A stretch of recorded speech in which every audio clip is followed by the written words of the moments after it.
आओ मधुर संगीत के दौर में लो चली एक सुंदर सन मधुर संगीत की तरफ।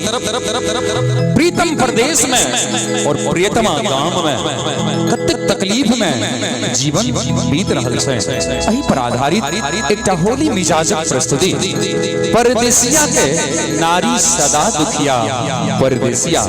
आओ एक विशेष गीत की प्रस्तुति के लिए आकर करिश्चन सुंदर सन आवाज के मलिका रचना झा।